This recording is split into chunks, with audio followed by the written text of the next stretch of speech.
I want to learn as much as I can from as many people as I can. So who are some of the people that you look at and you say, hey, I want to be that person when I grow up?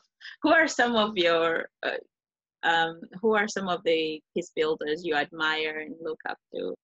Lyndon Johnson, who is actually known for being quite a jerk, but he got people to work together. He really did. He achieved some really amazing things by getting people to work together. He used some not great tactics, but his results were really good. That's who comes to mind off the top of my head. Conversely, like so many people, Martin Luther King. Right. I think Martin Luther King Jr. I think a lot of people would say the same thing in that and the thing that strikes me about him is his authenticity. It's not just his message, but his authenticity and his willingness to go anywhere and do anything for equality and fairness. His objectivity about aiding the downtrodden. It wasn't just about race, it was about poverty. It was about women's rights. It was, you know, and then lastly, Bayard Rustin, if you're familiar with him at all. But I'll find him. He actually planned. I think he was a primary planner of the 1963 March on Washington. He was a black gay man who was out in the 60s. Oh, really? And raised in a Quaker tradition, so very focused on peace.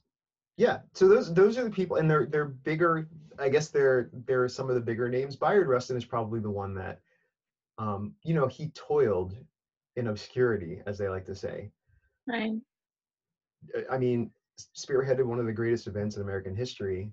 It made great change, but he was lost in history for many, many years. So, but yet he pushed on. So I've always thought of peace building and conflict resolution in the sense of international conflict resolution. So dealing with war-torn zones. Yeah. Where people can't seem to come to any sort of understanding on how to, to be united, work together. So I think all of my my inspirations, other than the big ones like Martin Luther King, right, have been the people who have worked at some point to build peace in East Africa, because that's the context I was coming from. Right.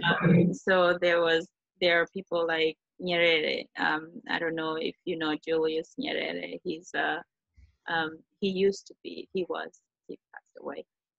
He was a Tanzanian peace builder. And I remember as a child, him coming to the refugee camp where my family lived, and trying to send a message of peace and unity and rebuilding Burundi. I'm originally from Burundi. Okay.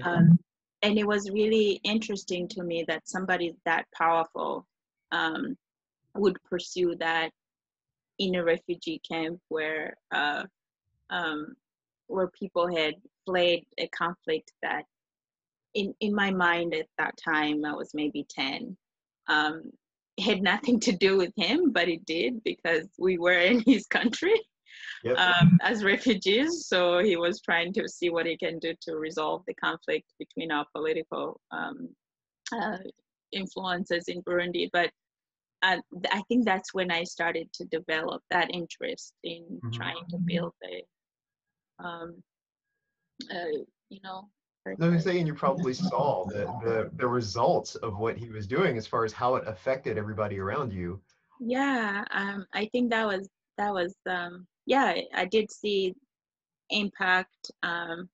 Things started to change, and then just seeing him, seeing a person like that in that position kind of gives you a sense of hope. And then I came here and realized all the others that have done the same work in the context of civil rights and you know, other incidences that have happened throughout the history of the U.S. that have kind of, unfortunately, still happening, but we've had people, Yeah. you know, working on it for many, many years. So I'm glad that you come from a different context, and then I can start to learn from those other role models as well.